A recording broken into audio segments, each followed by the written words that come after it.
చూడండమ్మా, మనం మొన్నటి క్లాస్లో ఆల్రెడీ వృత్తం యొక్క సాధారణ రూపం కానీ వృత్తం యొక్క ప్రామాణిక రూపం కానీ నేర్చుకోవడం జరిగింది. అలాగే దాంట్లో మనకు వచ్చిన సమస్యలు సాధించడం కూడా జరిగింది. దానికి సంబంధించిన సూత్రాలు కేంద్రంలో కనుక్కోవాలి, వ్యాసార్థంలో కనుక్కోవాలి అనేది నేర్చుకున్నాం. ఇంకా ఈ రోజు క్లాస్లో మనం ఏం నేర్చుకుంటామంటే దాని తర్వాత వచ్చే సూత్రాలు ఏమున్నాయో చూద్దాం ఒకసారి.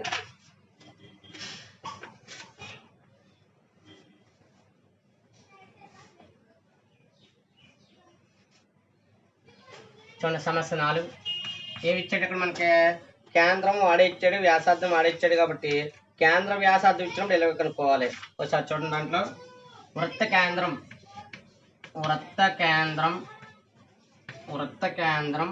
-1,2 గా ఉంటూ 5,6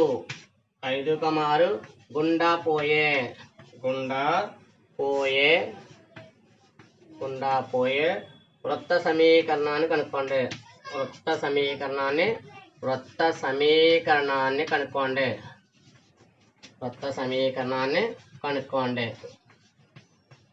అయితే మనకి ముందు చేసిన లెక్కకి దీన్ని చేసిన లెక్కకి తేడా ఏంటంటే వీడు వృత్త కేంద్రం ఇచ్చాడు, తర్వాత బిందువు కూడా ఇచ్చాడు. కాబట్టి ఏ విధంగా చేయాలని తెలియాలి.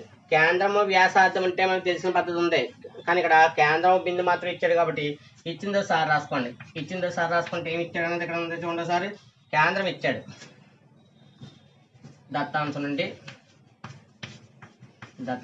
నుండి ఏమి ఇచ్చాడు మనకి ఇక్కడ? వృత్త కేంద్రానికి మనకు ఉన్న గుర్తేటి హెచ్,కే. అయితే ఇక్కడ కేంద్రం మాత్రం G,F అని వాడుకోవడానికి లేదు. ఇక్కడ కేంద్రం హెచ్,కే వాడుకోవాలి. ఇంకొకటి ఏంటి? బిందువు ఇచ్చాడు, బిందువు P ఇచ్చాడు. బిందువు P ఏంటి? 5,6. బిందువు మన కేంద్రం ఉంది కాబట్టి మనకు తెలిసింది ఏంటి? ఎప్పుడైతే ఈ యొక్క కేంద్రం నుండి వృత్తం మీద ఉన్న బిందువు కాబట్టి ఇదేమన్నా గుండా పోయే అన్నాడు. గుండా పోయేటంటే అర్థమేంటి? ఒక కేంద్రము ఒక గుండా పోయే బిందువు ఇచ్చాడంటే అర్థమేంటి? రెండోసారి ఇది ఒక వృత్తం, ఈ వృత్తం గుండా ఒక బిందువు పోతుందంటే ఫర్ సపోజ్ P, ఇది కేంద్రం C. ఎప్పుడైతే వృత్తం గుండా పోతున్న బిందువు ఉన్నావో ఈ యొక్క బిందువు నుండి కేంద్రానికి దూరం ఏమవుతుంది? వ్యాసార్థం అవుతుంది. అందువల్ల ఈ యొక్క సికి పికి మధ్య దూరం అవుతుంది. దేశం వృత్త కేంద్రం చూపిస్తుంది. అందువల్ల చూడండి సరే, సి నుండి పికి గల దూరము,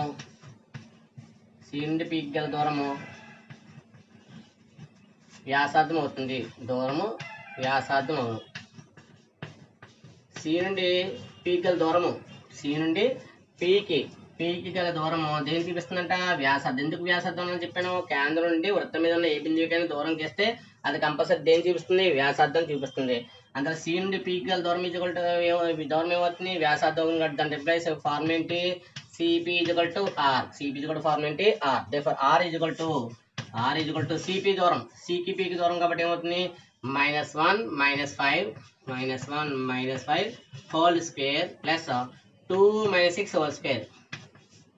అంటే ఎలా వాడుకున్నా పర్లేదు. ఇక్కడ ఇది x1 y1 x2 y2 అనుకున్నప్పుడు మనం x1 - x2 హోల్ స్క్వేర్ వాడుకున్నా పర్లేదు, లేదా y2 అంటే మన సూత్రంలో ఏ విధంగా వాడుకున్నది కాదు కావస్తుంది. ఇక్కడ ఎలా వచ్చింది? x1 - x2 whole square plus y1 - y2 whole square. అంటే ఏ బిందువు ముందు ఉంది, ఏ బిందువు వెనకాల ఉంది అని కొంచెం కన్ఫ్యూజ్ అవుతున్నారు కొంతమంది.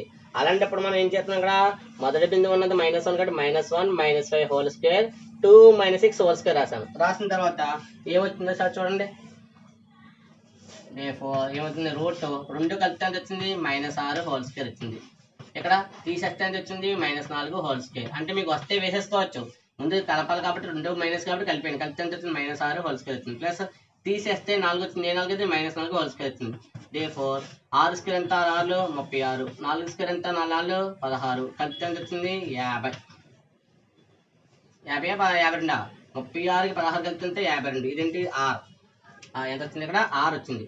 ఇప్పుడు నాకు కావాల్సింది ఏంటి? వ్యాసార్థం అంటే కేంద్రం ఉంది కాబట్టి హెచ్,కే వ్యాసార్థం. వృత్త కేంద్రం చూడండి, వృత్త కేంద్రం ఫార్ములా రాసుకున్నాం. వృత్త కేంద్రం హెచ్,కే వ్యాసార్థం R గా గల వృత్త సమీకరణం ఫార్ములా ఏంటి? x - h whole square plus Y minus K whole square is equal ఎంత ఆర్ స్క్వేర్. ఇందువల్ల ఒక కేంద్రము వ్యాసార్థం తెలిసినప్పుడు కేంద్రం వ్యాసార్థం తెలిస్తే నీకు సూత్రం ఏంటి X minus H whole square plus Y minus K whole square ఎంత ఆర్ స్క్వేర్. ఈ యొక్క సూత్రాన్ని ఉపయోగించి మన దగ్గర ఉన్న విలువను ప్రతిక్షేపం చేస్తే ఏమవుతుంది చూడండి సరే. ఎక్స్ మైనస్ కేంద్రంలో మైనస్ 1 ఉంది ఇక్కడ మైనస్ ఇంటూ మైనస్ ఎంత plus 1 whole square plus Y minus K K plus ఉన్న విలువ ఎంత 2 square is equal to R ఎంత √52 హోల్ స్క్వేర్. ఈ స్క్వేర్ రూట్ ఏమవుతుంది క్యాన్సిల్. ఇందులో ఒక దానికి ఎప్పుడైనా రూట్ కి స్క్వేర్ చేస్తే ఆ స్క్వేర్ రూట్ ఏమవుతుంది క్యాన్సిల్ అవుతుంది. నీకు వచ్చింది x + 1 హోల్ స్క్వేర్ వచ్చింది. ఇక్కడ ఎంత వచ్చింది y - 2 హోల్ స్క్వేర్ వచ్చింది. ఫార్మ్ ఉపయోగిస్తే a + b whole square form ఏంటి a square plus b square plus 2 into a ఎంత x ఇంటూ b ఎంత b1 ప్లస్ ఇక్కడ కూడా a - b whole square a square plus b square minus 2 into a ఎంత y into b ఎంత 2. ఇక్కడ ఎంత ఉంది ఇక్కడ 52. ఇక్కడ చూడండి ఒక ఆర్డర్ రాస్తే X square plus why square plus 2 ఒకటి ఎంత 2x ఇక్కడ మైనస్ 2 ఎంత 4y ఇంకా మిగిలింది ప్లస్ 1 స్క్వేర్ ఎంత 1 ప్లస్ 2 స్క్వేర్ ఎంత 4 అవతల ఉన్నదాన్ని అలా ఉంచేస్తే ఎంత 52. యువతలు ఉన్నదాన్ని యువతలు తీసుకొస్తాను చూడసారి. X square plus why square plus 2x plus minus 4y ఈ 2 కలిస్తే ఎంత వచ్చింది 1 4 కలిస్తే 5 వచ్చింది. ఈ ప్లస్ 5 ఇలా ఉంచి అవతల ఉన్న 52 అవతల తీసుకొస్తే అవతల ఉన్నది 52 ప్లస్ ఇటు వస్తే ఏమవుతుంది యువతల వైపు వస్తే minus 52 is equal to 0. Therefore కావాల్సిన చూడండి కావాల్సిన వృత్త సమీకరణం చాలా ఇంపార్టెంట్ మనకు 2 మార్కుల్లో పడే క్వశ్చన్స్ ఇవి. కావాల్సిన వృత్త సమీకరణం అవుతుంది X square plus why square plus 2x minus 4y ఇక్కడ తీసివేసి చేస్తే ఎంత వచ్చింది ఇదేమో ప్లస్ 5 ఇదేమో 52 నుంచి 5% మైనస్ 47 ఈజ్ ఈక్వల్ టు 0. ఈ విధంగా మనకి కావాల్సిన వృత్త సమీకరణం వచ్చింది. ఈ విధంగా ఒక బిందువు ఒక కేంద్రం ఇచ్చినాడు. బిందువు కేంద్రం ఇచ్చినప్పుడు ఈ పద్ధతిలోనే చేయాలి. బిందువు కేంద్రం ఇస్తే ఒక బిందువు కేంద్రం ఇచ్చినప్పుడు ఈ రూపంలో నువ్వు ఏం కట్టాలి ఆర్ కట్టాలి. ఆర్ అంటే ఏంటి సికి పీకి దూరం కట్టడానికి ఆర్ వచ్చింది. కేంద్రం వ్యాసార్థం ఉంది కాబట్టి ఫార్ములా ఉపయోగించాను. ఈ విధంగా నాకు ఈ వృత్త సమీకరణం వచ్చింది. ఇంకా ఈ మోడల్ అయిన తర్వాత నెక్స్ట్ మోడల్ చూడండి సారి.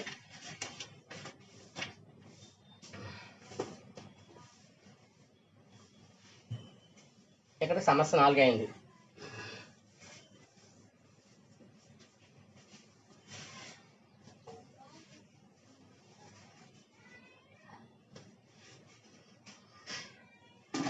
ఇక్కడ ఏకకేంద్రంగా ఉండే ఏకేంద్రం అంటే ఏంటంటే ఏకకేంద్రం అంటే ఏంటంటే ఒక ఎన్నైనా వృత్తం ఉండొచ్చు. ఏకకేంద్రం దాన్ని సకేంద్రియ అంటారు. ఏకకేంద్రం ఉన్న సకేంద్రియ అని ఒకటే సకేంద్రియ వృత్తాలను ఒకటే.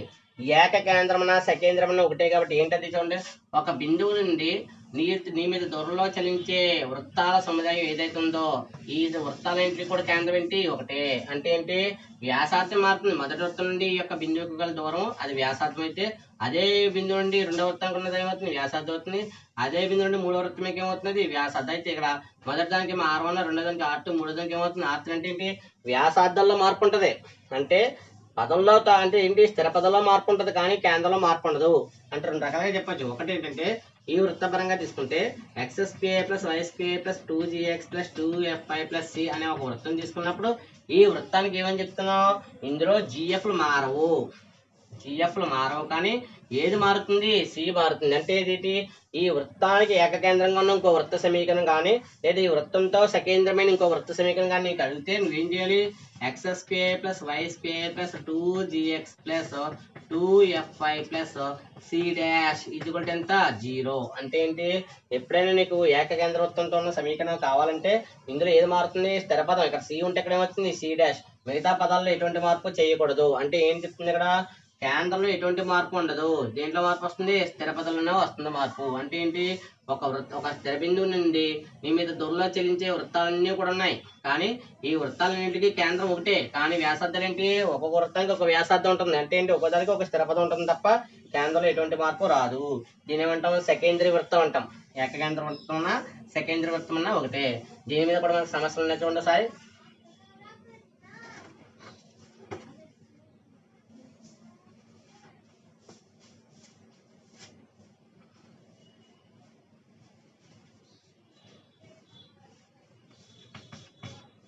2,3 బిందువు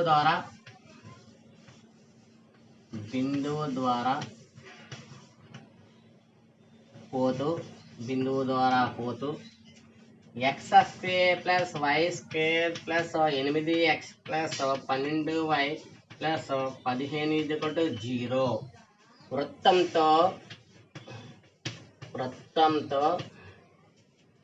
వృత్తంతో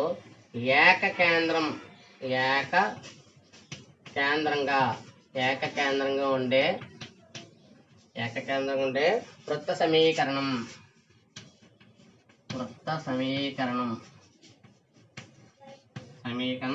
కనుక్కోండి. అంటే వాడు అన్నది ఏంటి, వృత్తంతో ఏకకేంద్రం ఉన్న సత్య అంటే ఏంటంటే అర్థం, ఆ వృత్తం యొక్క కేంద్రం మారలేదు కానీ ఒక బిందువు గుండా పోతుందని ఇచ్చాడు. అప్పుడు నువ్వేం చేసావు, ముందు దత్తవృత్తం రాస్తావు. దత్తవృత్త సమీకరణం అంటే ఏంటి, ఇచ్చిన సమీకరణం ఏది వస్తుందో అది రాయడమే. అందులో X square plus why square plus 8x plus 12y plus 15 0 ఇదేంటిది ఇచ్చిన వృత్త సమీకరణం. ఇప్పుడు వీడన్నది ఏంటి, ఇంకో బిందువు ఇచ్చాడు. బిందువు x, y ఇది కూడా ఎంత ఇచ్చాడు, 2, 3. బిందువుకు పేరు పెట్టుకుంటే ఎట్టుకోవచ్చు, పి పెట్టుకోకపోయినా పర్వాలేదు, x, y. అయితే బిందువు ఉందో వృత్తం ఉంది కాబట్టి ఇప్పుడు ఏమన్నాడు ఇక్కడ, దత్తవృత్తంతో ఏకకేంద్రం ఉండే వృత్త సమీకరణం కావాలి కాబట్టి అది మనం సూత్రంలో రాసుకోవచ్చు. అందువల్ల కావలసిన వృత్త సమీకరణం అంటే అదేంటి, కావలసిన వృత్తం అనేది ఏమవుతుంది, ఆ వృత్తంతో ఏకకేంద్రంగా వృత్త సమీకరణం. అంటే కావాలంటే మీ మ్యాటర్ కూడా మార్చుకోవచ్చు. ఏమని రాసుకోవచ్చు, ఇచ్చిన వృత్తానికి ఏకకేంద్రంగా ఉండే వృత్త సమీకరణం అని రాసుకోవచ్చు. కావాలంటే అట్లా ఇచ్చిన వృత్తానికి ఏకకేంద్రంగా ఉండే వృత్త సమీకరణం రాసుకున్నా పర్లేదు, లేదా నిన్నేవైతే కొనుక్కోమన్నాడో దాని పేరు రాసినా పర్లేదు. పేరు ఎలా మార్పున్నా కాదు. ఇక్కడ నేను చెప్పింది ఏంటి, ఇందులో ఏమి మారవు, ఇవేం మారవు. ఏది మారుతుంది, స్థిరపదం మారుతుంది. అంటే కావాల్సిన వృత్త సమీకరణం ఏంటది, X square plus why square plus 8x plus 12y ప్లస్ c'=0. అంటే స్థిర పదంలో నీకు కాదు c' రాసుకున్నాను. ఎందుకు రాసుకున్నాడు c', ఆల్రెడీ ఇచ్చిన పదంలో cతో పోల్చుకుంటాం కాబట్టి ఆ పదంతో పోలికలో ఉన్నప్పుడు ఏమవుతుందంటే c అయితే ఇది ఏమవుతుంది, c' అని మనం మార్చుకున్నాం. ఇది ఈక్వేషన్ అంతా 1. అయితే పై వృత్తం దేని గుండా పోతుందని చెప్పాడు ఆల్రెడీ. ఏదైతే వృత్తం కనుక్కుంటావో ఆ వృత్తం కంపల్సరీ దేని గుండా పోతున్నాడో అందులో పై వృత్తం 2,3 గుండా పోతుందని వాడికే చెప్తా. అంటే ఏదైతే నేను కనుక్కోమన్నాడో ఆ కనుక్కోమన్న సమీకరణం కంపల్సరీ ఏ బిందువు గుండా పోతుందన్నాడో 2,3 గుండా పోతుందన్నాడు. కాబట్టి ఈ బిందువుని దాంట్లో ప్రతిక్షేపించు. x నచ్చడం ఎంత వేయాలి, 2 వేయాలి. y నచ్చడం ఎంత వేయాలి, 3 వేయాలి. కాబట్టి 2 square plus 3 square plus 8 × 2 plus 12 × 3 plus c'=0. అందులో 2 స్క్వేర్ అంటే 2 ఎంత, 2 స్క్వేర్ అంటే 2 4 గుణకారమే కాబట్టి 2 ఎంత 4, 3 స్క్వేర్ అంటే 3 ఎంత 9 ప్లస్ 8 ఎంత 16 ప్లస్ 12 ఎంత 36 ప్లస్ c'=0. అంటే ఇక్కడ ఉన్న పదాలన్నీ కలిపితే ఎలా వచ్చింది, 16 9 కలిపితే 25, 25కి 29, 29కి 35, 65 ప్లస్ c'=0. therefore c' ఎంత -65. ఇది ప్లస్ 65 అంటే కలిపితే -65. therefore ఈ c' విలువను దీంట్లోనే సమీకరణం 1లో రాయగా ప్రతిక్షేపించగా, ప్రతిక్షేపించగా ఒకటే. సమీకరణం 1లో ప్రతిక్షేపించగలనా రాయగలనా ఒకటే. కాబట్టి ఈ c' విలువను ఈ సమీకరణం 1లో రాస్తే ఏమైంది, therefore కావలసిన వృత్త సమీకరణం ఏమవుతుందో చూడండి ఒకసారి. ఏదైతే నేను కనుక్కోమన్నాడో x square plus why square plus 8x plus 12y, ఇక్కడ c' ఎంత -65 అంటే ఏంటి, ఏకకేంద్రం ఉండే వృత్తం అంటే కేంద్రం ఒకటే ఉంటుంది కానీ వ్యాసార్థంలోని స్థిర పదాలని మార్పు ఉంటుంది. కాబట్టి ఆ యొక్క స్థిర పదాన్ని తీసేసి ఇక్కడ c' అని పెట్టుకుంటే సరిపోతుంది. లేదు దీనికి ఇంకొకలా కూడా ఇంకో మోడల్ ఏంటంటే కేంద్రం ఉంది బిందువు ఉంది అని తీసుకుని చేయొచ్చు. ఇంకో మోడల్ కూడా చేయొచ్చు. ఏంటో మోడల్ చూడండి ఒకసారి. దత్తవృత్తం రెండవ పద్ధతి ఏంటది, దత్తవృత్త సమీకరణం. దత్తవృత్తం అంటే X square plus why square plus ఎంత 8x plus 12y plus 15 equal to 0. వాడు అన్నది ఏంటి, అదే కేంద్రం అన్నాడు కాబట్టి దత్తవృత్త కేంద్రం ముందు పోల్చండి. ఇచ్చట ఇక్కడ పోల్చుకుంటున్నాం ఏంటది, కొన్ని కాలతా సమీకరణం. అందువల్ల పై సమీకరణాన్ని X square plus why square plus 2gx plus 2fy plus C ఇది కూడా 0తో ఏం చేయాలి, పోలిస్తే ఏమైంది, పోల్చగా ఇచ్చట 2g ఉన్న చోట ఎంత ఉంది, 8 ఉంది. ఇక్కడ 2g ఉంది, ఇక్కడ ఎంత ఉంది, 8 ఉంది. 2g కూడా అంతే 8, 2 ఎక్క 8 తీసుకుపోతుంది 4 సార్లు. g కూడా ఎంత వచ్చింది 4. అలాగే 2f ఉన్న చోట ఎంత వచ్చింది 12 వచ్చింది. 2 ఎక్క 12 సరిపోతుంది 6 సార్లు. దేర్ఫోర్ f కూడా ఎంత వచ్చింది 6. దేర్ఫోర్ దత్తవృత్త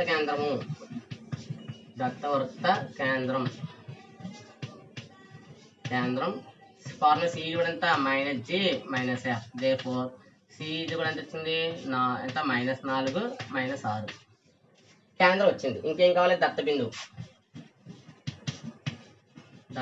బిందువు ఏంటి, దత్త బిందువు పి ఎంత ఇచ్చాడు 2, 3. నీకు చెప్పాను కదా, దత్త బిందువు పి ఇచ్చాడు, సి ఇచ్చాడు. వాటి దగ్గర ఫార్ములా ఏంటి, సిబి = r.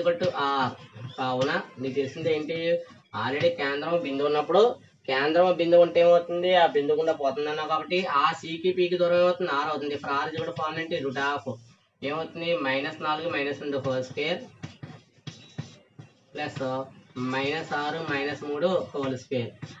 దేర్ఫోర్ రూట్ 2 కలిపితే ఎంత -6 హోల్ స్క్వేర్, ఇక్కడ -9 హోల్ స్క్వేర్. దేర్ఫోర్ ఎంత వచ్చింది, ఇక్కడ 6 స్క్వేర్ అంటే 36 ప్లస్ 800 9 అంటే 81. కలిపితే ఎంత వచ్చింది, రూట్ ఈ 2 కలిపితే ఎంత వచ్చింది 117. దేర్ఫోర్ r ఎంత వచ్చింది 117. r ఉంది, సి ఉంది కాబట్టి ఆల్రెడీ మనకు తెలిసిన ఫార్ములా ఏంటి, x - h whole square plus y - k whole square equal to r square. ఈ ఫార్ములాని దగ్గర ఉన్న విలువ రాస్తే వచ్చింది x - h అంటే కేంద్రం ఎంత మైనస్, ఇక్కడ చూడు కేంద్రం ఎంత ఇది h k. అందువల్ల h ఉన్న చోట మైనస్ లో ఉంది, మైనస్ ఎంత +4 హోల్ స్క్వేర్ ప్లస్ y - ఇక్కడ ఆల్రెడీ మైనస్ ఉంది, మైనస్ ఎంత +6 whole square equal to r ఎంత √117 హోల్ స్క్వేర్. స్క్వేర్ రూట్ ఏమైంది, క్యాన్సిల్. ఫైనల్ గా నీకు వచ్చే ఆన్సర్ చూడండి సార్, ఇది a + b హోల్ స్క్వేర్ కాబట్టి a square plus b square ఎంత 4 ఎంత 16, 2 4 8 8 x 8x plus y square plus r ఎంత 36 ప్లస్ 2 6 12 12y ఎంత 12y ఈక్వల్ అవుతుంది 117. అంటే ఏంటి, ఇంకా ఆల్రెడీ తెలిసిన పదం కాబట్టి ప్రతిదీ విడమర్చి వేయక్కలేదు, అందులో కొంచెం షార్ట్ కట్గా వేయడం నేర్చుకోవాలి. కాబట్టి x square plus y square plus 8x plus 12y కలిపితే ఎంత వచ్చింది 16 36 కలిపితే 52. ఇది ప్లస్ 117 ఇటు వస్తేమైంది -117. ఇది కూడా ఎంత 0. దేర్ఫోర్ ఆర్లో x square plus y square plus 8x plus 12y 117 నుంచి 52 పోతే ఎంత -65 ఇది కూడా 0. అంటే ఏంటి, ఏ పద్ధతి ఫాలో అయ్యేది కాదు, పద్ధతి ఎలాగైనా కూడా ఈజీగా ఉన్నట్టు చూడాలి. ఇది ఈజీగా ఉన్న పద్ధతి, అది కొంచెం కష్టంగా ఉంది. ఎందుకంటే వాడు బిందువు కేంద్రం ఇచ్చినప్పుడు అలాగే చేయాలి, బిందువు కేంద్రం ఇచ్చినప్పుడు ఎలా చేయాలి కాబట్టి ఈ పద్ధతి నేర్చుకోమని చెప్పాను. ఇక్కడ ఏంటి, ఏక కేంద్రం కూడా వృత్తం ఉన్నాడు అనుకోండి, వాడు కేంద్రం వాడు ఇచ్చేస్తాడు, అంటే వృత్త సమీకరణం వాడు ఇచ్చేస్తాడు. వృత్త సమీకరణం ఏ మార్పు చేయక్కర్లేదు, స్థిర పదాన్ని తీసేసి ఇంకో స్థిర పదం పెట్టి నీ దగ్గర బిందు ప్రతిక్షేపం చేస్తే సరిపోద్ది. అందువల్ల ఏ పద్ధతి ఎంచుకోవాలనేది మన ఇష్టం. అందువల్ల ఏ పద్ధతి చేయొచ్చు. ఇక్కడ చూడండి సార్, నెక్స్ట్ లెక్క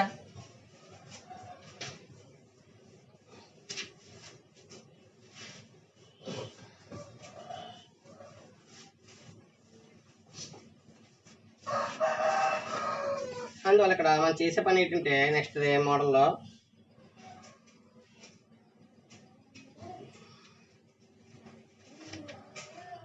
సమస్య ఏంటి చూడండి. ఇంక సమస్య మాకు అవసరం లేదు, అవసరం లేని సమస్యలు మానేసి మిగతా సమస్యలు చేస్తే సరిపోద్ది. అందులో కావాలంటే చేసుకోవచ్చు, ఇబ్బంది ఏం లేదు. ఇప్పుడు సమస్య చూడండి. సమస్య ఏంటంటే x square plus 4x plus y - 3 whole square equal to 0. వృత్తంపై ఉన్న బిందువు ఏ 0,3 నుంచి వృత్తానికి AB అనే జాను గీసి ఎం వరకు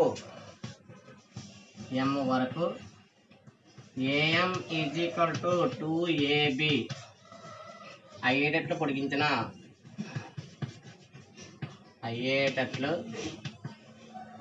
పొడిగించబడింది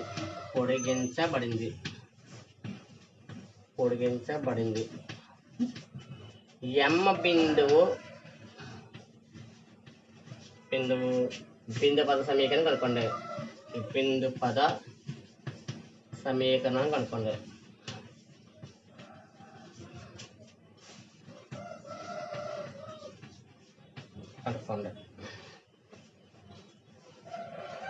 ఏవి ఇచ్చాడో ఒకసారి చూసుకుంటే మనకి వృత్త సమీకరణం ఇచ్చాడు. ఆ వృత్త సమీకరణం ద్వారా నువ్వు ఏం చేయాలి కనుక్కుందా చూద్దాం. ముందు ఒక వృత్తం ఉంది. ఈ వృత్తానికంట ఒక జా గీసాడంటే ఏంటంటే జా ఏబి. ఈ జా ఏబి అనే జా అంటే అటువంటి వృత్తంలో ఏవైనా 2 బిందువులను తీసుకుని ఆ వృత్తంలో ఉన్న ఏవైనా 2 బిందువులు తీసుకుని కలపగా వచ్చిందని ఏమంటాం జా అంటాం. ఆ జాని కొంత దూరం పొడిగించాడు. ఎలా పొడిగించాడంట ఒక ఫార్ములా వేశాడు. ఎప్పటి వరకు పొడిగించాడు? ఎం వరకు పొడిగించాడు. ఈ ఎం దాకా పొడిగించిందని ఏమంటే ఏఎం విలువంట ఎలా ఉండాలంట 2AB అంటే ఏబిని 2 సార్లు కలిపితే ఏమవుతుందో అది వచ్చే విధంగా చేయాలన్నాడు. అంటే ఏబి 2 సార్లు కలిపామంటే అతోటి ఇది ఏబి, ఇది కూడా ఎంత అవుతుంది ఏబి అవుతుంది. అంటే ఈ పొడవు ఏబి అయినా కూడా ఒక బి కంపల్సరీ ఏమవుతుంది మధ్య బిందువు. ఒక దూరం రెట్టింపు అయిందంటే ఒక దూరం అంటే ఏఎం అనే దూరము ఇంకొక దూరానికి రెట్టింపు అయిందంటే దాని అర్థం ఏంటి? ఆ యొక్క మధ్య బిందువు ఏదైతుందో ఆ రెండింటికి ఉన్న మధ్య బిందువు ఏదైతే మధ్యలో ఉన్న బిందువు ఏదైతుందో ఆ బిందువు అవుతుంది మధ్య బిందువు అవుతుంది. అందువల్ల ఆ సూత్రాన్ని వాడుకుని చేస్తున్నాం కాబట్టి ఒకసారి దత్తవృత్తం చూడండి. దత్తవృత్తం ఏంటిది? x² + y చూడండి. x² + 4x + y - 3 whole square = 0. ఇది ఈక్వేషన్ 1 అనుకోండి. అలాగే ఇంకోటి ఏంటి బిందువు తీసుకోవాలి కాబట్టి ఇది బిందు పదంపై బిందువు. అందువల్ల బిందుపై బిందువు అంటే వృత్తం బయట ఉన్నది. బిందు పదంపై బిందువు ఎంత పి కదా. ఇక్కడ ఎం వాడుకుంటున్నాం కదా. m x1, y1 అనుకున్నాం. బిందు పదంపై బిందువు m x1 y1 అనుకున్నాం కాబట్టి నీకు తెలిసిన సూత్రం ప్రకారం ఏంటి? ఏ ఉంది, బి ఉంది, అలాగే m కాబట్టి ఏ ఇక్కడ ఫార్ములా వాడుకోండి. ఫార్ములా ఏంటిది? మనకున్న ఫార్ములా దత్తాంశం ఉండి ఏమి ఇచ్చాడంటే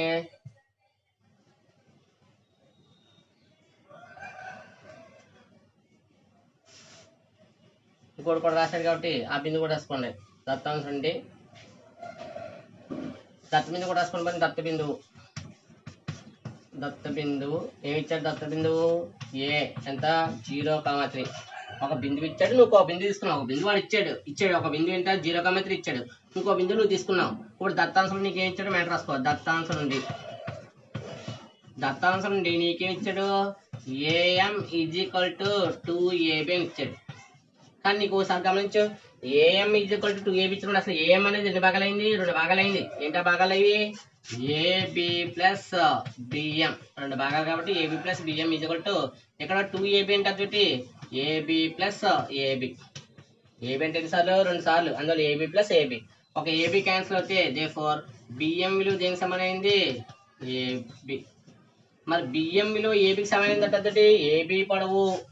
అదనా ఏబి పొడవు దీనికి సమానం బిఎం కాబట్టి ఏబి పొడవు బిఎం సమానం అయితే ఏబి కూడా బిఎం అంటే దాని అర్థం దేర్ఫోర్ బిఎం అవుతుంది అక్కడ ఏం మధ్య బిందువు అవును. దేర్ఫోర్ బి అనేది బి బిందువు. బి అనేది అంటే రాసుకున్న పర్లేదు, బి బిందువు అని రాసుకున్న పర్లేదు. దేర్ఫోర్ కాదు క్లియర్గా మనకు అర్థం అవ్వాలి కాబట్టి ఏం మధ్య బిందువు. దేర్ఫోర్ ఏం మధ్య బిందువు ఏమవుతుంది? మధ్య బిందువు బి అగును. అదనా ఎప్పుడైతే నువ్వు చేసిన భాగం ఏంటంటే ఈ బిఎం ఇది కూడా ఏబి వచ్చిందంటే ఏబి పొడవు బిఎం పొడవు సమానం అంటే అక్కడ బి కంపల్సరీ ఏమవుతుంది? రెండింటిలో నమ్మకన్న బిందువు అంటే బి కాబట్టి ఆ ఏఎంకి బిఎం అవుతుంది, మధ్య బిందువు అవుతుంది. ఈ విధంగా నువ్వు ఏం చేసావు? అక్కడ మనకు కావాల్సిన విధంగా మనం ఏఎంకి మధ్య బిందువు బి రాసుకున్నాం. ఇప్పుడు ఈ మధ్య బిందువు చేస్తుంది కాబట్టి బి కూడా ఫార్ములా ఏంటి? రూల్ ప్రకారంగానే x1 + x2/2 y1 + y2/2 అనే సూత్రం వాడుకోవచ్చు.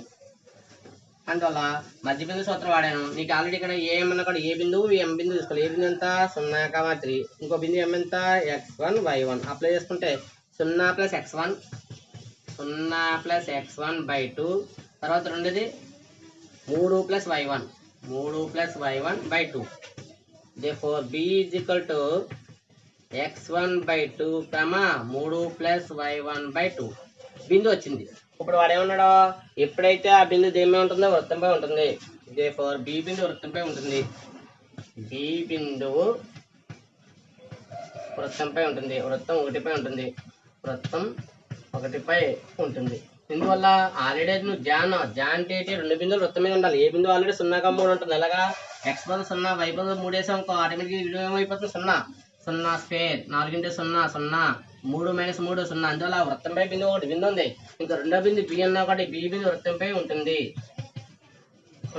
కావున వృత్తంపై ఉంటే నీకేం తెలుసు, ఈ బిందువుని వృత్తంలో రాస్తే ఏమవుతుంది, x1/2 whole square plus 4 × x1/2 తర్వాత ప్లస్ y ప్లస్ ఉన్న బిందువు y1 ప్లస్ అక్కడ 3 + y1/2 - 3 హోల్ స్క్వేర్ = 0. నేను చేసిందల్లా ఈ వచ్చిన బిందువుని దీంట్లో రాశాను. x ప్లస్ లో x1/2 మళ్ళీ 4 × x ప్లస్ లో x1/2 ప్లస్ y ప్లస్ లో 3 + y1/2 - 3 వేసాను. ఇప్పుడు దీంట్లో ఉపయోగించండి, ఒక భిన్నం కాబట్టి హోల్ స్క్వేర్ అంటే ఏమవుతుంది x1² అంటే x1²/2². 2² ఎంత 4, 2 కింద సరిపోతుంది 2 సార్లు ప్లస్ 2x1 తర్వాత ప్లస్ ఇక్కడ ఉపయోగించండి. కాసాగ ఎంత, కాసాగ 2 కాసాగ వేసావు 3 + y1 - 2 3 ఎంత 6 హోల్ స్క్వేర్ = 0. ఏమొచ్చింది ఇక్కడ x1²/4 ప్లస్ ఇక్కడ 2x1 ప్లస్ ఇక్కడ విడగొట్టమైంది y1 - 6 నుంచి 3 పోతే 3 y1 - 3/2 హోల్ స్క్వేర్ = 0. ఇక్కడ x1²/4 ప్లస్ 2x1 ప్లస్ ఇక్కడ కూడా విడగొట్టేస్తే a - b whole square a² plus 3² - 2 × y1 × 3/2² ఎంత 4 ఎంత 0. చేసిందల్లా ఏంటి, ఇక్కడ భిన్నం అంటే ఏంటి, పైన స్క్వేర్ చేయాలి కింద కూడా స్క్వేర్ చేయాలి. పైన స్క్వేర్ చేస్తే ఏంటి a - b whole square apply చేస్తాను బై కింద 2 × 2 స్క్వేర్ చేస్తే ఎంత 4 మొత్తం కాసా కడితే మొత్తం అంతా కాసాక ఎంత 4. మరి కాసాక 4 కాబట్టి మొదట ఉన్నది ఎంత x1² ప్లస్ ఇక్కడ కాసాక ఏం లేదు 4 ఎంత 8x1 ప్లస్ ఇక్కడ కాసాక ఉంది కాబట్టి y1² మైనస్ 2 ఎంత 6y1 ప్లస్ 3² ఎంత 9 = 0. therefore మనకు కావాల్సిన విధంగా రాసుకున్నాం కాబట్టి x1² ప్లస్ y1² ఇదంతా ప్లస్ 8x1 మైనస్ 6y1 ఇంకా మిగిలింది చూడండి, ఇక్కడ ఉన్న స్థిర పదం ఒకటి 9 = 0. therefore కావాల్సిన p బిందు సమీకరణం కావాల్సిన m బిందు పద సమీకరణం ఆ సమీకరణం ఎలా ఉంటుంది, 1 తీసేస్తే ఏమవుతుంది x² plus y² plus 8x minus 6y plus 9 = 0. ఈ విధంగా ఏదైతే కనుక్కోవాలనుకున్నామో ఆ బిందువును తొలగించాం. ఇక్కడ x1 బిందువు ఏంటి ఇక్కడ m కాబట్టి ఆ బిందువును తొలగించగా వచ్చిన సమీకరణం అవుతుంది కావాల్సిన m బిందు పద సమీకరణం. ఏది కనుక్కోమన్నాడో చూసుకోవాలి, ఏం చేయమన్నాడో మనం నిర్ణయించుకుంటే సరిపోతుంది.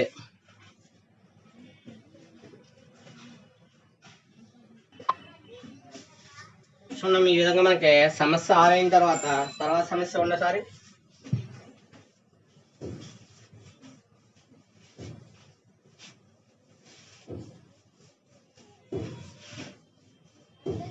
తర్వాత సమస్య ఏంటంటే ఒకసారి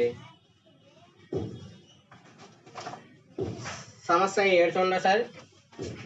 సమస్య 7లో మనకి ఏమి ఇచ్చాడు చూడాలి కాబట్టి x² plus y² plus ax plus by minus 12 = 0. వృత్త కేంద్రం ఎంత 2, 3 అయితే a, b విలువలను వృత్త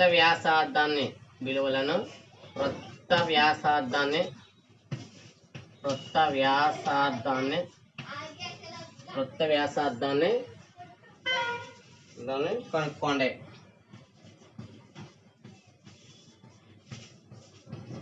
వృత్త వ్యాసార్థాన్ని కనుక్కోండి. ఇచ్చింది ఏదైనా కూడా ముందు ఏం చేయాలి, అది ఏ సమీకరణ రూపంలో కనుక్కోవాలి ముందు మెయిన్ అది. అంటే మనకి చాలా ఇంపార్టెంట్ ఈ క్వశ్చన్. అందులో గతంలో మనకి పబ్లిక్లో ఎక్కువ సార్లు 2 మార్కులు ఇచ్చిన క్వశ్చన్ ఇది. దత్త సమీకరణం రాస్తాం ముందు. దత్తవృత్త సమీకరణం అయితే దత్తవృత్తం రాస్తే పర్లేదు, దత్తవృత్త సమీకరణం రాసుకునే పర్లేదు. దత్తవృత్త సమీకరణం ఏంటో సమీకరణం అది x² + y² + ax + by - 12 = 0. దత్తవృత్త సమీకరణాన్ని x² + y² + ax + by - 12 = 0 రాసాం కాబట్టి ఇక్కడ నీకు తెలియవలసింది ఏంటి, వృత్త సమీకరణం దగ్గర ఉంది. కానీ పై వృత్తం ఏంటి, పై సమీకరణం ఏ రూపంలో ఉంది, x² + y² + 2gx + 2fy + c = రూపంలో ఉంది. ఇందువల్ల ఇచ్చిన సమీకరణం అసలు ఏ రూపం, సాధారణ రూపం. మరి సాధారణ రూపంలో కూడా సాధారణ రూపం రాయాలి కదా. అందులో పై సమీకరణం x² + y² + 2gx + 2fy + c = రూపంలో కాదు. మరి రూపంలో ఉంటే ఆ రూపంలో ఉన్నప్పుడు దాంట్లో ఉన్న పదాలు పోల్చుకోవాలి కదా. మరి ఏ చట 2g ఉన్న చోట ఎంత ఉంది, 2g అంటే ఏంటి, x గుణకం. మరి ఇక్కడ x గుణకం ఎంత, a, 2g = a. అలాగే 2f ఎంత, p. దేఫర్ దీని నుంచి g కూడా ఎంత అవుతుంది, ఇది 2 గుణిస్తుంది అంటే కలిపితే ఏమవుతుంది, భాగిస్తుంది. a/2. అలాగే f ఇది కూడా ఎంత అవుతుంది, b/2. ఇంతవరకు బాగానే ఉంది. అయితే gf అనేది తెలిసింది కాబట్టి దేఫర్ దత్తవృత్త కేంద్రం దత్తాంశం నుండి ఇది ఒకటి అనుకోండి కావాలంటే దత్తాంశం నుండి వృత్తం 1 కేంద్రం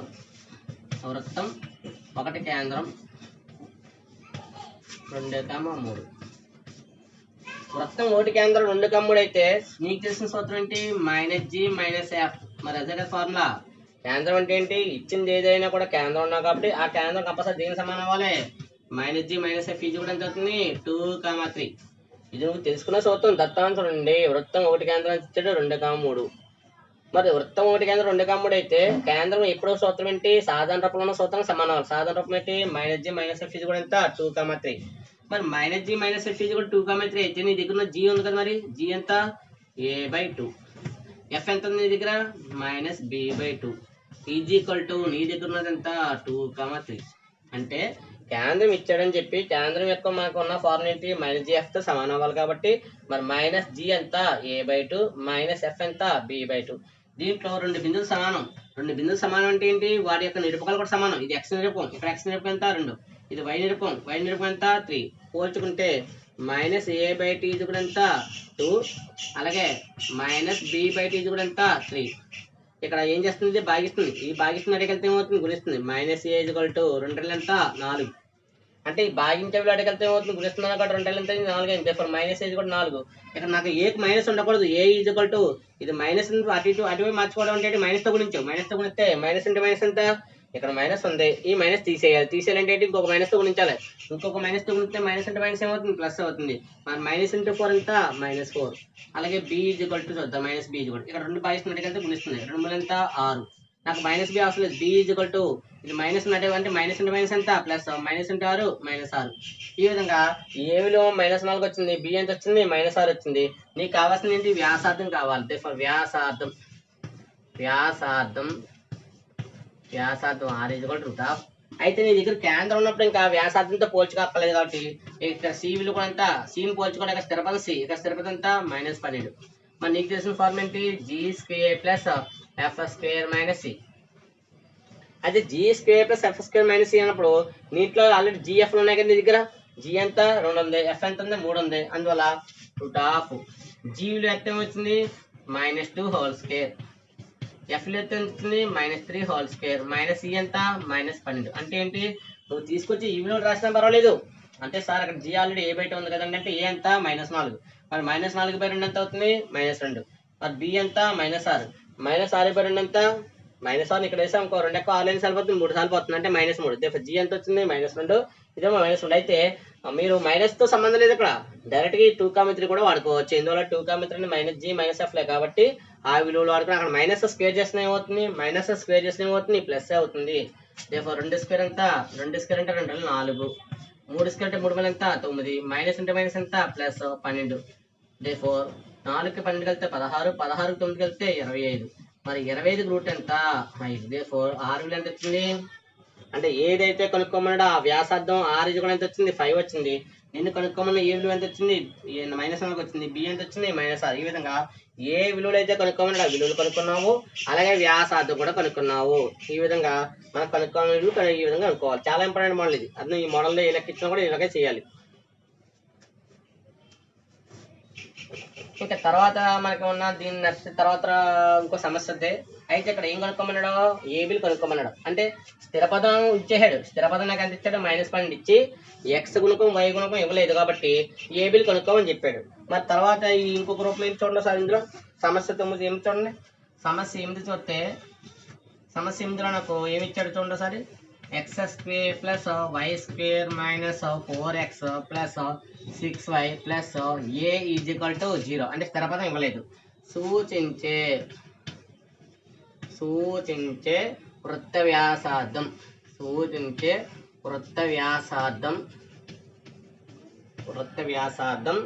4 అయితే ఏ విలువ కనుగొనము. ఏ విలువను కనుక్కోండి. ఏది ఇచ్చినా కూడా మనకి ఇచ్చిన వృత్తం రాసుకోవాలి. ముందు ఏ లెక్క అయినా మనం కనుక్కోమన్నప్పుడు ముందుగా ఏం చేయాలి? దత్తవృత్తం రాసుకోవాలి. కాబట్టి దత్తవృత్త సమీకరణం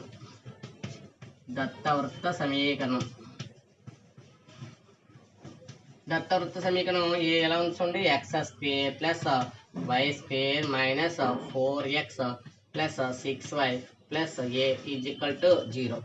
ఏదైనా మనకి సమీకరణం ఇచ్చినప్పుడు ముందుగా చేయవలసిన పని ఏంటి? అందులో సమీకరణం ఏంటి రాసుకోవాలి. మరి పై సమీకరణం మనకు రూపం కూడా తెలియాలి కదా. మరి పై సమీకరణం ఏ రూపం ఉంది? x² + y² + 2gx + 2fy + c = 0 ఈ రూపంలో ఉంది. మరి పోల్చుకోవాలి కాబట్టి ఇచ్చట మరి ఆ యొక్క సమీకరణంలో గుణకాలు పోల్చుకోవాలి. x² y² సరిపోయింది. x² y². మరి ఎక్కడ x గుణకం ఎంత? -4. ఇక్కడ x గుణకం ఎంత? 2g. 2g ఉన్న చోట ఎంత ఉంది? ఇక్కడ -4 ఉంది. అలాగే 2f ఉన్న చోట ఎంత ఉంది? ఇక్కడ 6. గుర్తున పడండి, ఇది ప్లస్ అది మైనస్ ఉంది కానీ మైనస్ రాసుకోవాలి. అలాగే c ఉన్న చోట ఎంత ఉంది? ఇక్కడ a. ఈ విధంగా 2 ఎక్కువ 4 ఎన్ని సరిపోయింది? 2 సార్లు. కాబట్టి g = అక్కడ ఉన్న గుర్తు ఏంటి? మైనస్. 2 ఎక్కువ 4 ఎన్ని సరిపోయింది? 2 సార్లు. అలాగే 2 ఎక్కువ 6 ఎన్ని సరిపోయింది? 3 సార్లు. దేర్ఫోర్ f = ఎంత? 3. ఇక్కడ నాకు GFC వచ్చింది. అయితే నేను ఏంటి ఇక్కడ స్థిరపదం కనుక్కోమన్నాడు కాబట్టి స్థిరపదం దేనికి ఉపయోగిస్తాం? కేంద్రంలో ఉపయోగించాం. స్థిరపదం ఇక్కడ ఉన్నది ఏ అనేది స్థిరపదం కాబట్టి స్థిరపదాన్ని కనుక్కోవాలంటే కేంద్రం పని అవ్వదు. ఇంకేముంది మరి ఇక్కడ? వ్యాసార్థం ఇచ్చాడు. దత్తవృత్త వ్యాసార్థం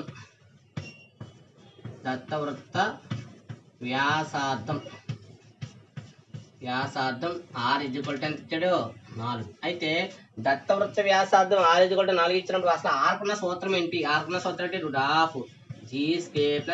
f² - c ఎంత? 4. ఇందువల్ల ఆడ ఏది ఇచ్చినా కూడా అది యొక్క దానికి సూత్రానికి సమానం అవ్వాలి. అందువల్ల కనుక్కోమన్నాడు కాబట్టి అసలు దానికి r కున్న సూత్రం ఏంటి రాస్తున్నాం. మరి నీ దగ్గర ఉన్న విలువలు రాస్తే g ఎంత? -2² f ఎంత? 3² - c ప్లస్ ఉన్నది ఎంత? a ఇది కూడా ఎంత? 4. ఇరువైపులా ఏం చేసావు? వర్గం చేయగా. ఎందుకు వర్గం చేస్తున్నాం అంటే ఈ రూట్ పోవడానికి. రూట్ అనేది గుర్తున్నంత వరకు మనం చేయలేం కాబట్టి రూట్ పోగొట్టడానికి. రూట్ 2² ఎంత? 4, 3² ఎంత? 9 - a whole square = 4². Square root ఏమైంది? క్యాన్సిల్. 4, 9 ఎంత? 13. 4, 9 కలిపితే ఎంత? 4కి 9 కలిపితే 13 - a = 4². 4 ఎంత? 16. పొరపాటున 4 8 వేస్తారు. 4, 4 అంటే 4, 4 16 గుణకారం చేయాలి. ఇది -a. ఈ +13 అటే కలిపితే ఏమైంది? -13. దేర్ఫోర్ స్మాల్ a = అవతల ఉన్న అంకె ఎంత? 16. ఇది +13 అటే కలిపితే ఏమైంది? -13. అంతవరకు బాగానే ఉంది. కానీ ఇక్కడ ఏకున్న గుర్తు ఎంత? ఏకున్న గుర్తు ఏంటి? ఇక్కడ మైనస్. అది మర్చిపోయామంటే లెక్క అంతా పోద్దాం మనకి. అందువల్ల -a = ఈ +13 అటే కలిపితే ఏమైంది? -13 అయింది. 16 నుంచి 13 తెస్తే 3. ఇక్కడ ఉన్నది ఎంత? -a. నాకు కావాల్సిన స్మాల్ ఏ కావాలి కానీ -a కాదు. అందువల్ల ఈ మైనస్ గుర్తు పోవాలంటే ఇటువైపు మైనస్తో గుణించాలి. ఇటువైపు మైనస్తో గుణిస్తే మైనస్ ఇంటూ మైనస్ ఎంత? ప్లస్. ప్లస్ ఇంటూ మైనస్ ఎంత? మైనస్. దేర్ఫోర్ ఏ కూడా ఎంత వచ్చింది? -3. ఈ విధంగా వ్యాసార్థం ఇచ్చిన లెక్క ప్రతిదీ కూడా ఇలాగే చేయాలి. అంటే ఏంటి, స్థిరపదం ఇక్కడ ఏదైనా మిస్ అయినప్పుడు స్థిరపదం మనకి ఇవ్వలేదంటే ఏం ఇచ్చాడు, వ్యాసార్థం ఇచ్చాడు. మరి వ్యాసార్థంతో నిన్నేం కనుక్కున్నాడు, ఏదైతే నీకు ఇవ్వలేదో కనుక్కోమన్నాడు. ఏదైతే విలువ అక్కడ మిస్ అయిందో ఆ విలువను కనుక్కోమన్నాడు. కాబట్టి ఆ విలువ ఏ విలువ అయింది, ఇక్కడ స్మాల్ కనుక్కోమన్నాడు. దానికి ఏం చేసావు, పోల్చుకున్నావు. పోల్చుకుంటే ఏమైంది, ఇక్కడ ఈ సమీకరణం మనకి ఏ సమీకరణంతో ఉంది, ఈ సమీకరణంతో ఉందన్నావు. కాబట్టి ఇక్కడ జీ ఎంత, ఎఫ్ ఎంత రాసుకున్నాం. జీ ఎంత, ఎఫ్ ఎంత రాసుకున్నప్పుడు వ్యాసార్థం అనేది ఇచ్చాడు కాబట్టి వ్యాసార్థ సూత్రంతో పోల్చుకుంటున్నాం. వ్యాసార్థ సూత్రంతో పోల్చుకున్నప్పుడు ఈ వ్యాసార్థ సూత్రంలో నీ దగ్గర జీ ఎంత ఉంది, ఎఫ్ ఎంత ఉంది, సి ఎంత ఉంది రాసావు. రాసాక ఈ రూట్ పోవాలంటే ఏం చేయాలి, వర్గం చేయాలి. వర్గం చేయడం వల్ల రూట్ ఏమైంది, పోయింది. ఇది +13 ఎడగలుగుతాయింది, -13 అయింది. 16లో 13 పోతే 3, కానీ ఇక్కడ ఉన్న గుర్తు మైనస్. ఇంకొక మైనస్తో గుణిస్తే మైనస్ అంటే మైనస్ అంతా ప్లస్, ప్లస్ అంటే మైనస్ అంతా మైనస్. ఈ విధంగా మనకి ఏమొచ్చింది, స్మాల్ ఏ వచ్చింది.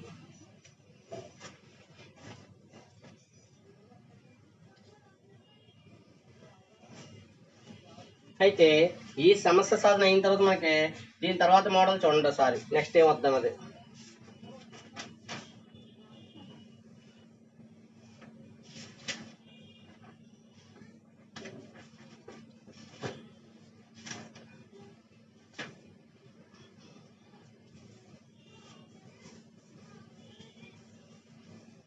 మనకి ఇక్కడ అన్ని చేసుకునే సమస్యలు అన్నీ కూడా ఏంటి, 2 మార్కుల సమస్యలు. ఇవన్నీ కూడా ఏంటి, 2 మార్క్స్. ఆ 2 మార్క్స్ లో వచ్చే సమస్యలు ఏ రూపంగా వస్తాయి అదే విధంగా నేర్చుకోవాలి. ఈసారి ఒకసారి చూడండి. దత్తవృత్తం ఒకటి ఇచ్చాడు. ఈ వృత్తం కేంద్రం అనేది సి. ఈ కేంద్రం గుండా పోయే ఏదైతే జా ఉందో, అంటే 2 బిందువులను కలపగా ఏర్పడే జా, కాబట్టి ఆ జా కేంద్రం గుండా పోతే అది ఏమవుతుంది, దాని యొక్క వ్యాసం అవుతుంది. ఏమవుతుంది, వ్యాసం. వ్యాసానికి అటు ఇటు ఒక 2 కొనలు ఉన్నాయి. ఇది వ్యాసం. ఈ వ్యాసానికి ఇటువైపు ఒక భాగం, అటువైపు ఒక బిందువు ఉంది. ఇటువైపు ఉన్న బిందువు, అటువైపు ఉన్న బిందువుని ఏమంటాం, వ్యాసం యొక్క అగ్రాలు అంటే. అగ్రం అంటే చివరి భాగాలని, వాటిని వ్యాసం అగ్రాలు కాబట్టి వ్యాసాగ్రాలు. అంటే వ్యాసాగ్రాలు అంటే ఇక్కడ ఏ కామా బి. అంటే వ్యాసాగ్రాలు ఇచ్చినప్పుడు నీకు వృత్త సమీకరణం కనుక్కోమంటాడు. మరి వ్యాసాగ్రాలు ఇచ్చే వృత్త సమీకరణం ఎలా కనుక్కుంటావు ఒకసారి చూడండి. ఒకసారి ఏ x1, y1 మరియు బి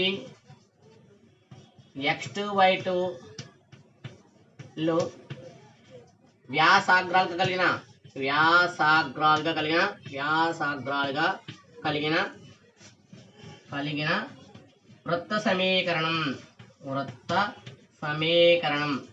వృత్త సమీకరణం. ఏంటవి, ఏ x1, y1, బి ఏంటి x2, y2, ఏంటవి వ్యాసాగ్రాలుగా కలిగిన వృత్త సమీకరణం. ఫార్ములా ఏంటి, x - x1 into x - x2 plus y - y1 into y - y2. ఇది కూడా అంతా 0. ఇది సూత్రం. చాలా ఇంపార్టెంట్ మనకి. అంతే, ఒకసారి వ్యాసాగ్రం ఇచ్చి ఇంకో వ్యాసం కాదు కనుక్కోమంటాడు. ఒకసారి 2 వ్యాసాగ్రాలు ఇచ్చి, ఇందులో అంటే 2 వ్యాసాగ్రాలు ఇచ్చి ఏం చేయమంటాడో దానికి వృత్త సమీకరణం కనుక్కోమంటాడు. ఒకసారి మీరు బాగా గమనించండి. ఇక్కడ వ్యాసం అనేది ఎప్పుడు దేని గుండా పోవాలి, కేంద్రం గుండా పోవాలి. అయితే కేంద్రం గుండా పోయినప్పుడు ఈ కేంద్రం అనేది వ్యాసాన్ని ఏం చేస్తుంది, 2 భాగాలు చేస్తుంది. కేంద్రం అనేది వ్యాసాన్ని ఎన్ని భాగాలు చేస్తుంది, 2 భాగాలు చేస్తుంది. ఆ 2 భాగాలు కూడా ఎలా ఉంటాయి, సమానంగా ఉంటుంది. ఇటువైపు ఎంత దూరం ఉందో ఇటువైపు కూడా అంతే దూరం ఉంటుంది. కాబట్టి ఈ సి అనేది ఏబికి ఏమవుతుంది, మధ్య బిందువు. అందులో వ్యాసం ఏబి బార్ మధ్య బిందువు ఏమవుతుంది, వృత్త కేంద్రం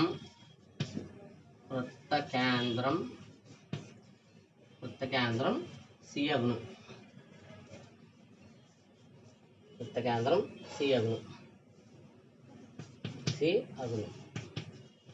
చాలా ఇంపార్టెంట్. మళ్ళీ దీని మీద సమస్యలు చూద్దాం ఒకసారి.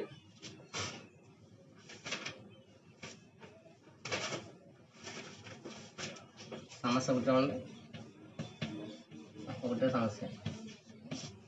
ఇది పేజ్ నెంబర్ మనకి 12లో ఉంది. Page number 12. ఈ పేజ్ 12లో సమస్య ఒకటిలో మనకి ఏమి ఇచ్చాడో చూడండి. 1, 2 అలాగే 4, 5 లో వ్యాసాగ్రాలుగా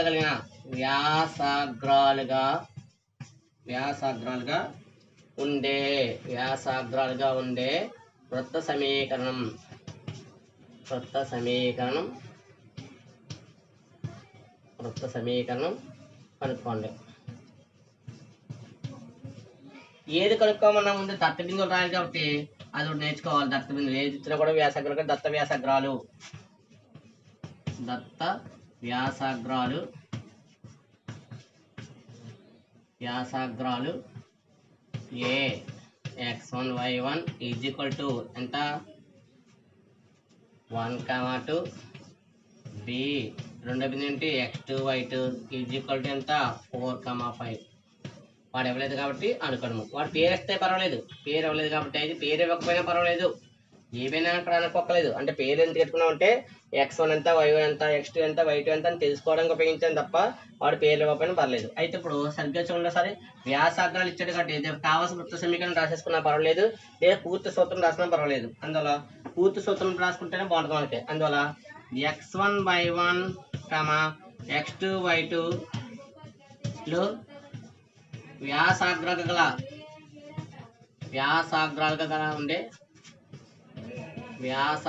ఉండే వృత్త సమీకరణం ఫార్ములా ఏంటి x minus x1 into y minus x minus x2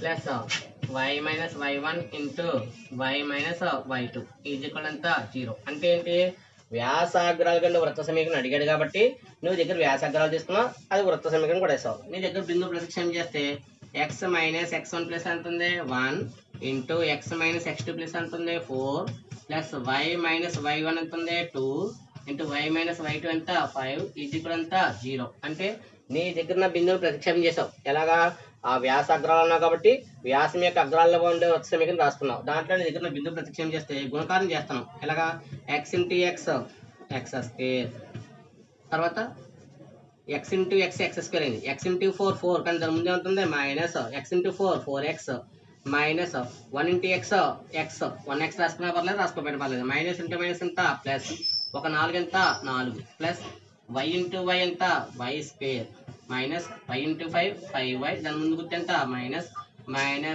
2 into y 2y minus 2 into y ఎంత 2y. నెక్స్ట్ మైనస్ అంటే మైనస్ ఎంత ప్లస్ 2 5 ఎంత 10 ఈజ్ ఈక్వల్ టు 0. ఇది నువ్వు వరుస క్రమంగా రాసుకోవాలి కాబట్టి x square plus y square minus 4x minus x ఎంత minus 5x minus 5y minus 2y ఎంత మైనస్ 7y. ఇంక స్థిర పదాలు కలిపితే ప్లస్ 4 ప్లస్ 10 కలిపితే ఎంత 14. కావలసిన వృత్త సమీకరణం, ఇందువల్ల ఆన్సర్ కాబట్టి కావలసిన వృత్త సమీకరణం చాలా ఇంపార్టెంట్ మోడల్. అదన వ్యాసాగ్రాల నుండి వృత్త సమీకరణం కనుక్కోవాలంటే నువ్వు చేయాల్సిన పని వ్యాసం యొక్క అగ్రాలు రాసుకోవాలి. x1 y1 x2 y2 రాసుకున్నాక సూత్రం తెలియాలి. ఏంటవి ఏ x1 y1 b x2 y2 వ్యాసాగ్రాల నుండి వృత్త సమీకరణ ఫార్ములా ఏంటి x minus x1 into x minus x2 plus y minus y1 into y minus y2. ఇందులో నీ దగ్గర బిందువులను ప్రతిక్షేపం చేస్తే గుణకారం చేస్తే మనకు వచ్చింది ఏంటి ఈ సమీకరణం వచ్చింది. అందువల్ల ఈ యొక్క మోడల్లో చాలా ఇంపార్టెంట్ మనకి ఇది. అదనా